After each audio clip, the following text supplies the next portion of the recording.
ओम नमः शिवाय। शिव कृपा योग में आपका स्वागत है। आज एक साधक ने पूछा है कि हमारे दैनिक जीवन में ध्यान का क्या उपयोग है।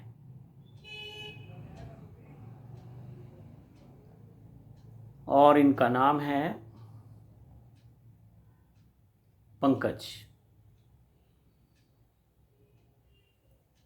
तो पंकज, आपने बहुत अच्छा ही ये क्वेश्चन पूछा है। बहुत सारे लोग इसको दूसरे तरीके से पूछते हैं। वो कहते हैं कि ध्यान का फ़ायदा क्या है। तो उपयोग कहें या फ़ायदा कहें, बात एक ही है। बिना फ़ायदे के हम यहाँ कुछ करते नहीं, और जब तक किसी कार्य का, वस्तु का, व्यक्ति का कोई उपयोग ना हो तब तक हम उसे स्वीकार नहीं करते। तो आज ध्यान का उपयोग क्या है हमारे जीवन में, इस पे थोड़ी सी बात करेंगे। और ऐसे तो ध्यान के बारे में या ध्यान के उपयोग के बारे में या ध्यान के फायदों के बारे में हम बहुत लंबी चर्चा कर सकते हैं। लेकिन बहुत बार ऐसा होता है कि हम जब विषय को बहुत लंबा कर देते हैं तो जो असली बात है उससे हम चूक जाते हैं। जैसे कहावत है कि आपको आम खाने हैं या आपको पेड़ गिनने हैं। खाने हमें आम हैं, लेकिन अगर हम पेड़ों की संख्या गिनने लगें तो शायद जो आम को खाने का एक आनंद है उससे हम वंचित रह जाते हैं। तो इसलिए कहावत है कि आप बहुत ज़्यादा इधर उधर की बातों में ना पड़ो और जो असली हमारा मकसद है उस पे ध्यान दो। तो दैनिक जीवन में ध्यान का बहुत उपयोग है। जैसे ही हम ध्यान करना शुरू करते हैं वैसे ही हमारे भीतर बहुत मिरेकली चेंज होने शुरू होते हैं। और ये जो चेंज हैं इनको हम खुद देखते हैं और बाहर के जो लोग हैं, हमारे आसपास के लोग हैं, ये उनको दिखाई देना शुरू हो जाता है। यानी कि हमारा जो एक होना है, हमारी जो पर्सनालिटी है, उसमें एक मैग्नेटिक पावर आ जाती है। और वो जो मैग्नेटिक पावर है, वो जो भी हम चाहते हैं उन वस्तुओं को, उन व्यक्तियों को या उन सुख सुविधाओं को, उन ऐश्वर्य के साधनों को हमारी तरफ आकर्षित करती है। एक चुंबकीय शक्ति हमारे भीतर जनरेट होने लगती है और वो ब्रह्मांड से जो भी हमारे लिए उपयोगी है, जो हम चाहते हैं, वो सब चीजें हमारी तरफ अपने आप खिंची चली आती हैं। ये उसका फायदा है, ये ध्यान का उपयोग है। ध्यान जब हम करना शुरू करते हैं तो हमारी नेगेटिविटी अपने आप दूर होनी शुरू हो जाती है। जैसे हम एक अंधेरे कमरे में एक दीपक जला दें, अंधकार वहाँ से विदा हो जाता है। ऐसे ही जब हम ध्यान की शुरुआत करते हैं तो हमारे जीवन में जो भी दुख हैं, कष्ट हैं, परेशानियां हैं, वो सब विदा होने लगती हैं। और फायदा ये है, उपयोग तो ये हुआ कि वो नकारात्मकता हमारे जीवन से विदा होने लगती है। और फायदा ये है कि सुख, शांति, समृद्धि, ऐश्वर्य हमारी तरफ आकर्षित होने लगती है। हम सुखपूर्वक, आनंद पूर्वक, ऐश्वर्य पूर्वक जीवन को जीने लगते हैं। जब हम ध्यान करना शुरू करते हैं, ये मैं उपयोग की बात कर रहा हूं और साथ साथ फायदे की बात कर रहा हूं, तो देखा जाए तो दोनों एक दूसरे के पर्याय हैं। ध्यान का उपयोग और ध्यान के फायदे। जब हम ध्यान को एक उपयोग की तरह लेंगे कि जीवन में इसका क्या उपयोग है, तो फायदे पीछे पीछे चले आएंगे, उसके बेनिफिट्स अपने आप आएंगे। तो जब हम ध्यान करना शुरू करते हैं, हमारी नेगेटिविटी समाप्त होने लगती है, भीतर की नेगेटिविटी। जैसे ही हम ध्यान करना शुरू करते हैं, हमारी दृष्टि, हमारा विजन बदलना शुरू हो जाता है। ऐसा कहते हैं, ऐसा अनुभव भी है कि जर्रे जर्रे में झांकी भगवान की, किसी आंख वाली, किसी सूझ वाली आंख ने पहचान की। तो ये वो आंख कहाँ से आती है, वो दृष्टि कहाँ से आती है, वो सूझ मतलब समझ कहाँ से आती है। तो जैसे आपने उपयोग की बात की है, वो ध्यान को जब हम उपयोग करते हैं, ध्यान को हम जीवन में जगह देते हैं, तो ध्यान के उपयोग से, ध्यान के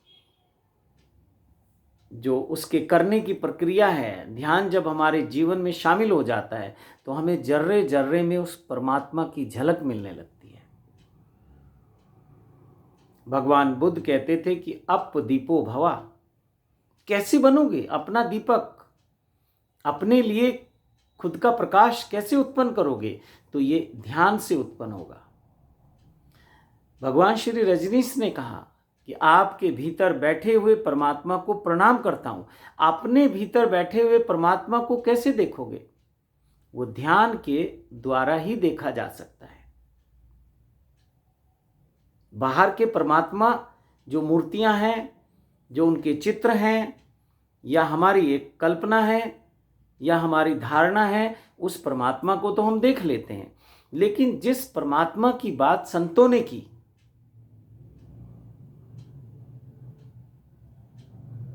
तो उस भीतर बैठे हुए परमात्मा को आप कैसे देखोगे? उसका माध्यम ध्यान है। बहुत लोग मुझे कहते हैं, जैसे मैं बुद्ध को भगवान कहता हूं, महावीर को भगवान कहता हूं, राम को भगवान कहता हूं, कृष्ण को भगवान कहता हूं, और बहुत सारे लोगों को, तो साथ में मैं भगवान श्री रजनीश बोलता हूं या ओशो को भगवान बोलता हूं, तो कई लोगों को आपत्ति होती है। और कई लोग तो कहते हैं कि आप रजनीश को भगवान बोलते हैं, रजनीश को, आचार्य रजनीश को, ओशो को आप भगवान बोलते हो। और फिर कहते हैं हमने तो सोचा था कि आप बहुत अच्छे संत हैं, बहुत ज्ञान है आपके पास, अब तो हमें सोचना पड़ेगा। तो मैं ऐसे लोगों को कहता हूं कि आप जल्दी सोच लो और डिसाइड कर लो। मैं वो नहीं बोलूंगा जो आपको पसंद है, मैं वो बोलूंगा जो मुझे पसंद है। मैं वो नहीं बोलूंगा जिसका आपको अनुभव ही नहीं है, मैं वो बोलूंगा जिसका मुझे अनुभव है।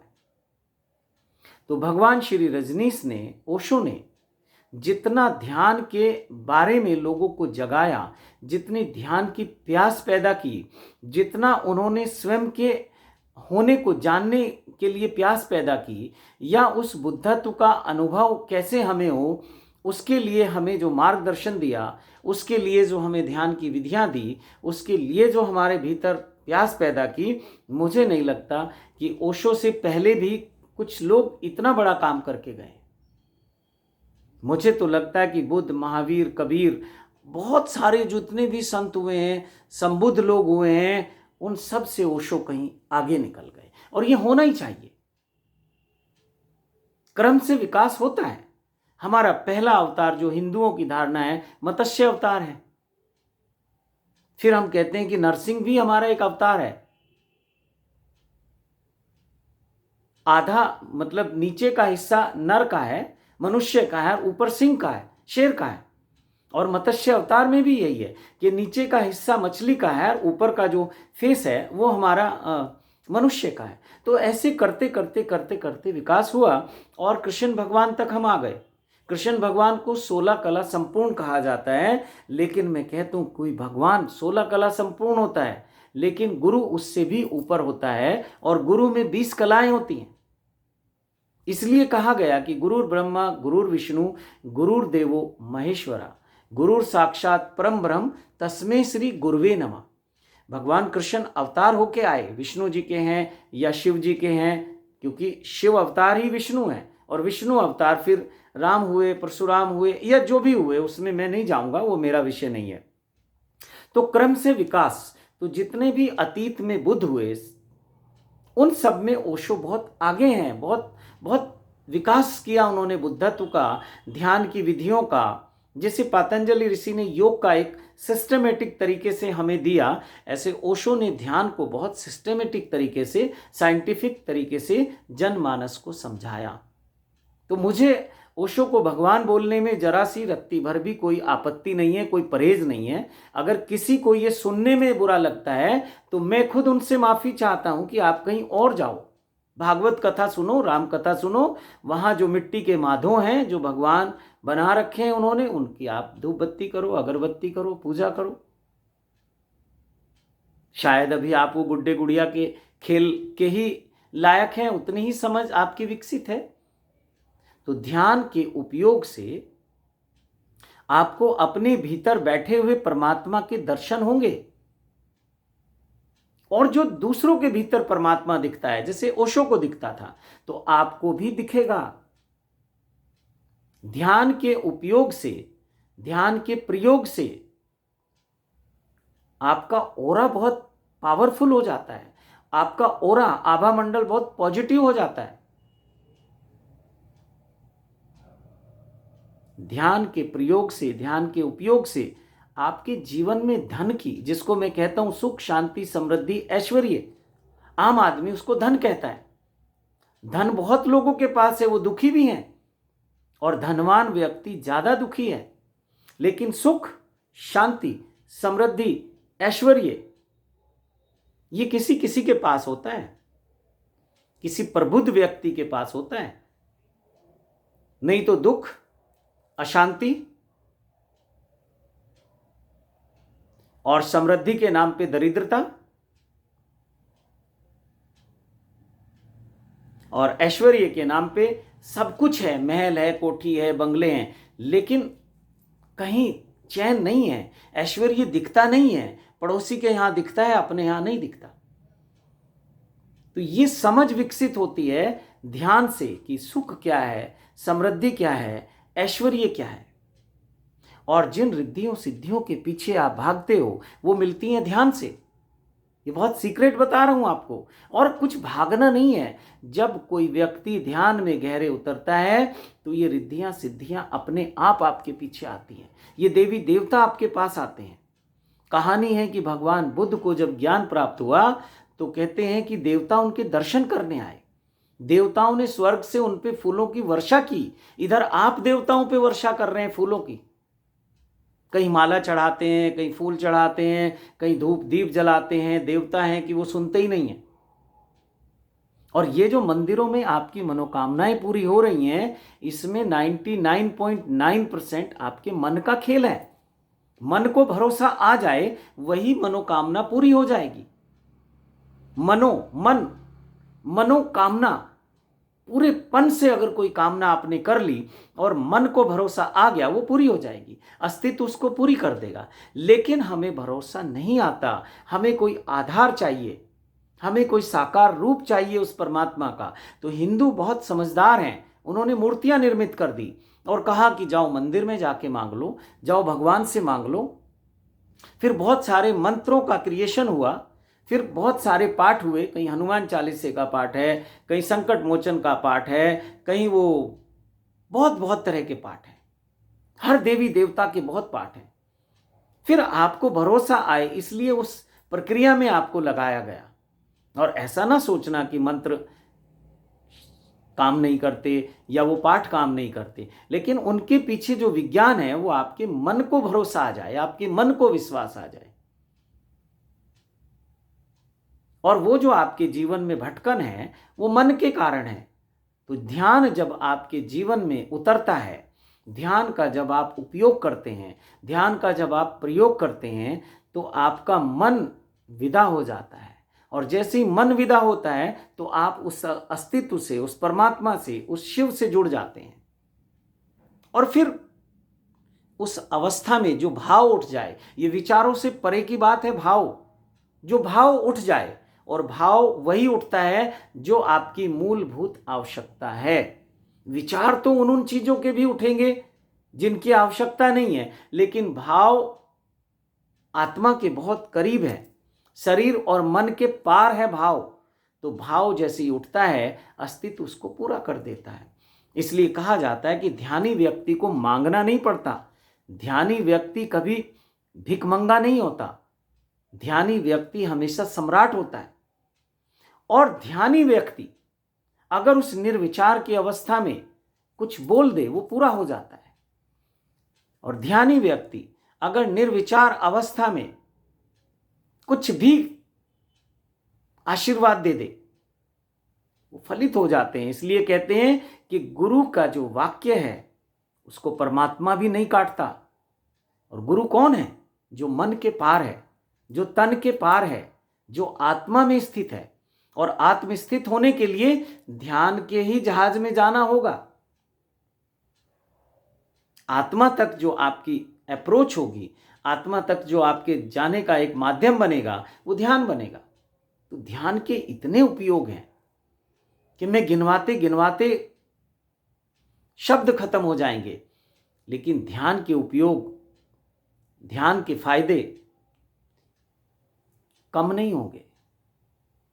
आपके जीवन में क्षण क्षण अगर कोई चीज काम आती है, चीज कह रहा हूं ऐसा लग रहा है वस्तु है, लेकिन भाषा की मजबूरी है। मुझे बहुत ज़्यादा शब्दों का मेरे वोकैबुलरी नहीं है, शब्दकोश नहीं है मेरे पास, क्योंकि किताबें मैं पढ़ता नहीं हूँ और किताबों से ही शब्दकोश बनता है। तो वो जो ध्यान है आपके पास, वो क्षण क्षण जीने की कला सिखाता है। और हम आम आदमी क्या करता है, अगर गरीबी का भाव उसके भीतर बैठ गया, वो निकलता ही नहीं है, वो सारे जीवन गरीब बना रहता है। दरिद्रता का भाव अगर उसके भीतर स्थित हो गया, वो दरिद्र बना रहता है। लेकिन ध्यानी व्यक्ति इन सब के बहुत पार चला जाता है। ध्यानी व्यक्ति जब वर्तमान में जीता है तो वो सम्राट की तरह जीता है। और जब कोई व्यक्ति भूत में जीता है, पास्ट में, तो बहुत दीनहीन, दरिद्र, मजबूर की तरह जीता है। और जब कोई भविष्य में जीता है तो वो बहुत ही चिंता में जीता है, डर में जीता है, कल क्या होगा। आज तो सब ठीक है, आज तो धन है, रुपया, पैसे, स्वास्थ्य, सब कुछ है, कल क्या होगा।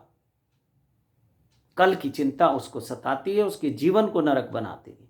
तो ध्यानी व्यक्ति वर्तमान में जीने की कला सीखता है ध्यान के उपयोग से। और वो जो बुद्धत्व है, वो जो परमात्मा है, वो जो ईश्वर है, उसको अनुभव करने की जो एक अवस्था है, वो वर्तमान की अवस्था है। अगर मैं कहूं कि ध्यान की अवस्था है तो ज्यादा सुंदर होगा। और अगर मैं ये कहूं कि ध्यान एक निर्विचार अवस्था है, एक वर्तमान में जब हम होते हैं उस अवस्था का नाम ध्यान है, तो ये ज्यादा उपयुक्त होगा। तो ध्यान के तो अनेक अनेक फायदे हैं, अनेक अनेक उपयोग हैं और अनेक अनेक उसके प्रयोग हैं। लेकिन विडंबना क्या है, हम प्रयोग में अटक गए, हम विधियों में अटक गए, हम टेक्निक में अटक गए। अगर ध्यान की बात करें तो ध्यान सब क्रियाओं के पार है, लेकिन हम क्रियाओं में उलझ गए, हम क्रियाओं को ध्यान समझ रहे हैं। ये हमारा दुर्भाग्य है। जिन गुरुओं ने हमें वो टेक्निक दी, प्रयोग की विधियां दी,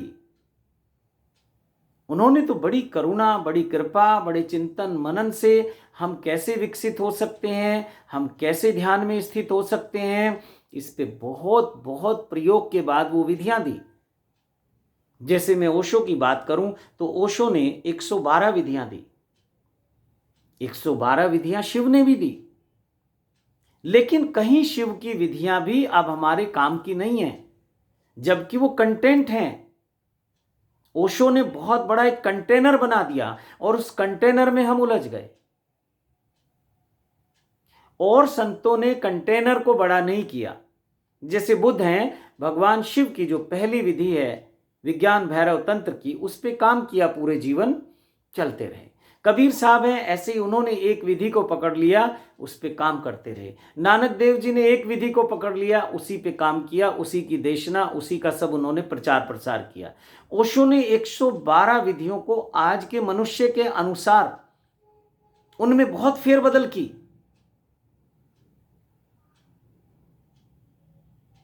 और अगर शिव विज्ञान भैरव तंत्र को भी समझना है तो ओशो ने जो व्याख्या की, अब तक जितनी व्याख्याएं की गई हैं उनमें सबसे सुंदर व्याख्याएं हैं, सबसे सुंदर तरीके से उन्होंने समझाया और बहुत सरल तरीके से, कुछ कॉम्प्लिकेशन नहीं है उसमें, कोई कठिनाई नहीं है।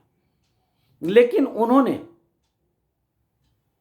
अलग से 112 विधियां दी।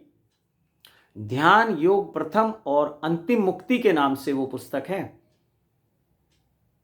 लेकिन वो क्या है, वो क्रियाएं हैं, उन क्रियाओं के पार ध्यान है। अब एक 60-70 साल का व्यक्ति सक्रिय ध्यान कर रहा है, ये एक्टिव मेडिटेशन है ओशो के, सब सक्रिय ध्यान है। ओशो ने अक्रिय ध्यान की भी बात की। जिसे मैं टाट बाबा को जानता हूं, तो टाट बाबा ने अक्रिय ध्यान की बात की, कोई क्रियाएं नहीं करनी उसमें, अक्रिय होना है, अकर्ता होना है।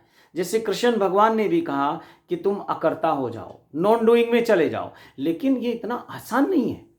ओशो ने जो विधियां दी वो एक्टिव टेक्निक थी, ताकि हम कर करके जितनी हमारे भीतर की बेचैनी है शरीर और मन की, वो निकल जाए, वो ऊर्जा स्खलित हो जाए, तो हम अपने आप उस अक्रिया अवस्था में, अकर्ता की अवस्था में ठहर जाते हैं, नॉन डूइंग में हम एंटर हो जाते हैं। वहां तो फिर लोग अब कर ही नहीं रहे। योग में एक सव आसन की प्रक्रिया है, वो सबसे सुंदर ध्यान की विधि है। ओशो ने भी एक विधि में कराया कि एज लाइक डेड बॉडी, नाम मुझे याद नहीं है वो कौन सी टेक्निक है। ओशो ने ऐसे बहुत प्रयोग किए। शायद मैं मृत्यु सिखाता हूं पुस्तक में बहुत सारे ध्यान के प्रयोग हैं, लेकिन करता कौन है उनको? आनंद करने का ले रहे हैं सन्यासी लोग, जो भी ओशो से जुड़े हुए लोग हैं या दूसरे लोग हैं। और मैं कहता हूं, जैसे ओशो ने कहा कि ध्यान योग, ध्यान एक योग है और योग के बहुत सारे स्टेप हैं, जैसे यम, नियम, आसन, प्राणायाम, प्रत्याहार, धारणा, ध्यान, समाधि। तो ये जो हम ध्यान और समाधि को उपलब्ध हो सकते हैं, इसके अनेक मार्ग हैं, अनेक टेक्निक हैं। लेकिन लोग क्या है, टेक्निक को पकड़ के बैठ गए, उन क्रियाओं में उलझ गए, उसके पार जाते नहीं, जबकि ध्यान उसके पार है। अब जिन्होंने अक्रिय ध्यान की बात की, उनको तो बिल्कुल ही नहीं समझ पाए लोग। आज जिसे आप कीर्तन कहते हैं, सत्संग कहते हैं, भजन कहते हैं, बुद्ध ने भी दिया वो जो उनका एक स्लोगन है, बुद्धम शरणम गच्छामि, धम्मम शरणम गच्छामि, संघम शरणम गच्छामि, ये गाते रहते थे वो लोग। तो ये भजन बन गया, ये गीत बन गया, ये मंत्र बन गया। मन के तल पे, मन यहां वहां ना भटके, बस वो उसी में लगा देते थे। फिर अपने शरीर की क्रियाओं के प्रति होश पूर्वक रहना। तो शरीर अपने आप में इतनी क्रियाएं करता है, अलग से क्रियाएं करने की कोई आवश्यकता ही नहीं है। हाँ, ओशो थे, वो जानते थे इनका उपयोग क्या है। आज लोग ऐसे मूर्ख हो गए, उनको छोड़ने को तैयार नहीं है, किसी जीवित गुरु को मानने के लिए तैयार नहीं है। अरे कुछ लोग हैं जिन्हें ये जरूरत है आज, और कुछ लोग हैं जो अब उन्हें जरूरत नहीं है। तो खैर, मेरा विषय फिर थोड़ा दूसरी तरफ जा रहा है, वापिस आता हूं। तो ध्यान का उपयोग जीवन में जब होगा तो बस जीवन मस्त हो जाएगा, मस्ती से भर जाएगा। कहीं आप जिसके जीवन में ध्यान है, आप ये नहीं कह सकते कि मेरे पास ये कमी है या मेरा जीवन इस वस्तु, व्यक्ति या और भी जो पदार्थ हो सकते हैं उससे कहीं रिक्त है। सब कुछ आपके पास आ जाएगा। वो ताकत आपके पास आ जाएगी कि अगर आप वर्षा हो रही है और आपने कह दिया कि बस थोड़ा रुक जाओ। वैसे ध्यानी व्यक्ति कभी जो अस्तित्व की क्रियाएं हैं उसमें रुकावट नहीं डालता। लेकिन कभी अगर ऐसा वक्त आ जाए तो वो इंद्रदेव को या जो भी परमात्मा है, जो भी प्रक्रिया है बारिश होने की, वहां भी अगर आपने संदेश भेज दिया कि स्टॉप, तो कुछ समय के लिए स्टॉप हो जाएंगे। देवराहा बाबा के बारे में कहा जाता है कि एक बार इंदिरा गांधी उनसे मिलने गई और उन्होंने कहा कि कुछ दिखाओ, कुछ चमत्कार।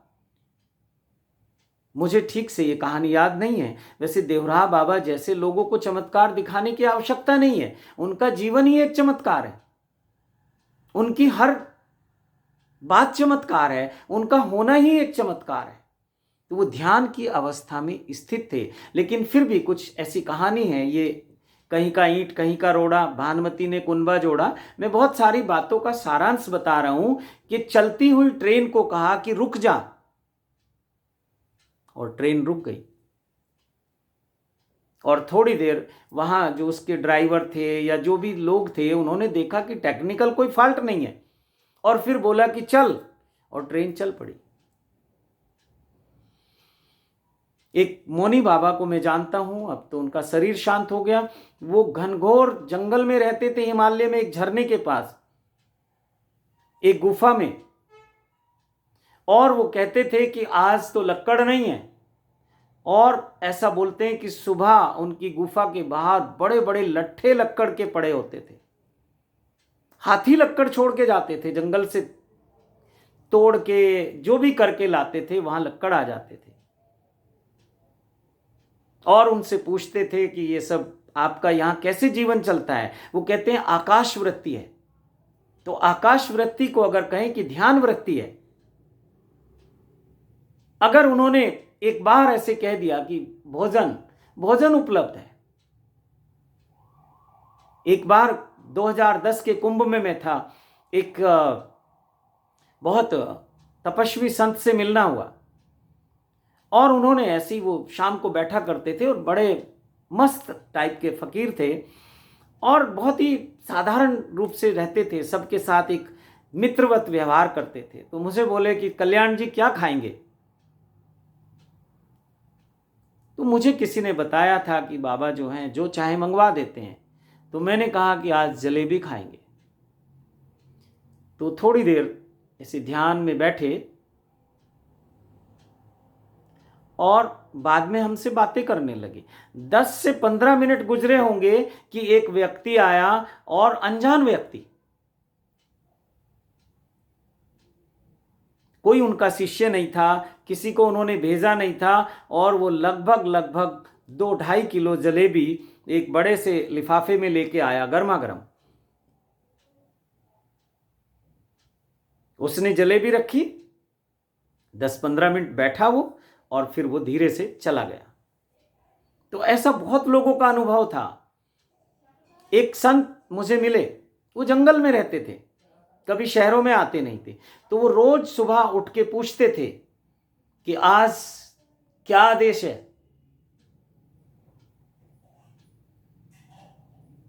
तो लोग, उनके शिष्य पूछते थे कि गुरुजी आज क्या भोजन करेंगे। तो वो आदेश पूछते थे कि क्या आदेश है। तो फिर वो कहते थे कि आज जो है मुनक्का खाना है, आज छुआरा खाना है। और बयोबान जंगल में रहते थे, पहाड़ों में। अब व्यक्ति सोचता था कि कहां से छुआरे लाएंगे, कहां से मुनक्का लाएं, जो भी वो बोल देते थे। और कोई ना कोई उनको ऐसा व्यक्ति आसपास मिल जाता था, या कोई अपने आप उसको लेके आ जाता था, और वो उनकी जो इच्छा होती थी वो पूर्ण हो जाती थी। तो ध्यान में शक्ति है, आप जो चाहोगे वो आविष्कार हो जाएगा। जिसे तुम परमात्मा कहते हो वो परमात्मा लेके आ जाएगा तुम्हारे लिए। जैसे आपके परमात्मा में और जिस परमात्मा को मैंने अनुभव किया वो फर्क है। आपका परमात्मा कोई व्यक्ति है, मेरा परमात्मा ये समझती है।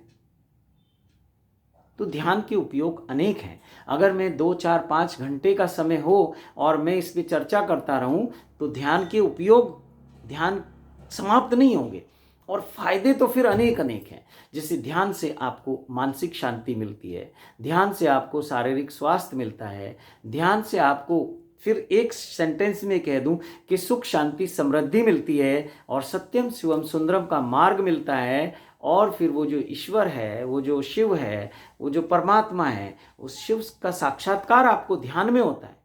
ध्यान के अलावा कोई ऐसी टेक्निक नहीं, कोई ऐसी अवस्था नहीं कि जहां ईश्वर का साक्षात्कार हो जाए। तो ध्यान के बारे में जितना कुछ कहा जाए वो कम होगा, लेकिन फिर भी मुझे एक लिमिट है, आपकी भी एक लिमिट है। बहुत लंबी वीडियो आप पसंद नहीं करते, फिर भी क्या करूं, ये हो ही जाती हैं थोड़ी लंबी। और ऐसा ही समझना, जब मैं बोलता हूं मुझे आदेश होता है तो मैं अपने आप को फिर नहीं रोक सकता बीच में। मैं कौन होता हूँ बीच में आने वाला। तो आज इतना ही। इसी के साथ वाणी को विराम देता हूँ। आप सबको कोटि कोटि प्रणाम करता हूँ। और इस ब्रह्मांड में विराजमान उस परमात्मा को, जो आपके भीतर भी है, मेरे भीतर भी है, कहीं वो शिव है, कहीं वो शक्ति है, कहीं वो गुरु है, कहीं वो शिष्य है, कहीं वो भगवान है, कहीं वो भक्त है, उस ईश्वर को कोटि कोटि नमन करता हूँ। आप सबको कोटि कोटि प्रणाम करता हूँ। ओम नमः शिवाय, ओम नमः शिवाय, ओम नमः शिवाय। हर हर महादेव।